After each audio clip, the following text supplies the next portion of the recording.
So hey guys, welcome back to my YouTube channel. This is servant of Christ అనమాట. So నేను మాట్లాడుతున్న topic ఏంటంటే school గురించి అన్నమాట.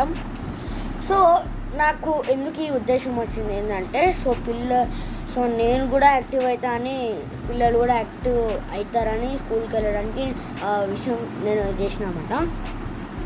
సో ఇప్పుడు చాలామంది నా ఏజ్లో ఉన్నప్పుడు, నేను అప్పుడు సెవెన్ ఏజ్ ఉన్నప్పుడు, నేను which I was in second in third class, ఆ 2 క్లాసెస్లో నేను ఉన్నప్పుడు నాకు ఒకటి అర్థమైంది ఏంటంటే, నేను స్కూల్కి వెళ్ళేటప్పుడు ఎందుకు ఏడుస్తా అర్థమైంది అన్నమాట. ఇప్పుడు ఆ టాపిక్ గురించి నేను చెప్పబోతున్నా ఏంటంటే, సో ఇప్పుడు చాలామంది చూడొచ్చు, పిల్లలు స్కూల్కి వెళ్ళరు ఏడుస్తూ ఉంటారు. కానీ స్కూల్కి వెళ్ళిన తర్వాత నార్మల్ అయిపోతారు. అది విషయం కరెక్టే. సో దాని గురించి వెళ్ళిన తర్వాత ఏమైందంటే, సో మీ పిల్లలకి అనిపించచ్చు, టీచర్ వాళ్ళు ఇంత టార్చర్ పెడుతున్నారు, నాకు ఇంత బాధ పెడుతున్నారు, నోట్స్ అది ఇది అందరేమో బాగా రాస్తారు, నేను ఎక్కువనే రాయట్లే, హోంవర్క్ కంప్లీట్ చేయట్లే, ఏం స్కూల్ రాబోయే నాకు అర్థమవుతలే, అది ఇది మీరు అనుకోవచ్చు. కానీ వన్స్ మీరు స్కూల్ అయిపోయిన తర్వాత ఈ సిచ్యువేషన్ని మీరు ఫేస్ చేయాల్సి వస్తుంది. ఎందుకంటే టీచర్లు ఒక్క స్కూల్ జాయిన్ అప్పుడు అట్లనే చేస్తారు, హోంవర్క్ చాలా ఇస్తారు, పెండింగ్ వర్క్స్ పెట్టుకుంటా, మళ్ళీ మీ తప్పే అనుకుంటా, టీచర్ వాళ్ళు పిల్లల మీద వేసి అది ఇది అనుకుంటా. అప్పుడు పిల్లలేమో చాలా స్ట్రెస్ అయిపోతారు.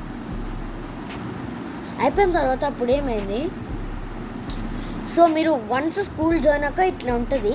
సో మీరు స్కూల్ నుంచి ఒక్క స్టెప్ అడుగు వేసిన తర్వాత, అంటే మీకు అర్థం అవ్వాలి కదా. సో మీకు 10th క్లాస్ అయిపోయిన తర్వాత స్కూల్ నుంచి స్టెప్ వేయడానికి మీరు చాలా బాధపడతారు. నేను అదే అనుకొని నేను స్కూల్లో మంచిగా ఉన్నా, అందరి దగ్గర ఫ్రెండ్లీగా ఉంటాను. నేను స్కూల్లో నేను అందుకే ఎంత ఐడవట్లేదు స్కూల్కి వెళ్ళడానికి. అందరి దగ్గర నేను ఫ్రెండ్లీగా ఉంటా, ఈ జనరేషన్ పోతే మళ్ళీ రాదు అని నేను అందుకే అందరి దగ్గర ఫ్రెండ్లీ ఉంటా. ఎందుకంటే నా స్కూల్ తొందరగా అయిపోతుంది, అది ఆ బాధతో నేను అందరి దగ్గర ఫ్రెండ్లీ ఉంటా. సో ఇప్పుడు నేను 6th క్లాస్ అన్నమాట. నేను ఇప్పుడు ప్రెజెంట్లీ చూసాను అయితే నెక్స్ట్ 7th వెళ్తాను. సో నాకు అర్థమైంది అదే అన్నమాట. సో మీరు బాధపడకండి. ఈ చిన్న షార్ట్ వీడియో అనేది మీకోసమే అన్నమాట. So please parents, aunty, uncles, so మీరు మీ పిల్లల్ని స్కూల్కి పంపించండి. సో నేను కూడా పోతున్నా అన్నమాట. సో మీకు ఇప్పుడు చెప్పే మాటల్లో మీకు అర్థమై ఉండొచ్చు. సో మీ పిల్లలు వన్స్ స్కూల్కి వెళ్ళిన తర్వాత ఫేస్ చేసి ఉంటారు ప్రాబ్లమ్స్. సో వన్స్ స్కూల్ బయట నుంచి ఒక స్టెప్ వేస్తే మీకు మీ పిల్లలు ఇది బాధపడతారు అన్నమాట. So please like, share and comment, subscribe. So ఈ వీడియో జస్ట్ నాలాంటి కిడ్స్కి అనమాట. So 2nd, 3rd, 1st class వాళ్ళకి ఈ వీడియో అన్నమాట. సో వాళ్ళు చూస్తుంటే పిల్లలు మీ స్కూల్కి వెళ్ళాలని నేను కోరుకుంటున్నా. నేను కూడా వెళ్తున్నా అన్నమాట, నేను కూడా వెళ్తున్నా.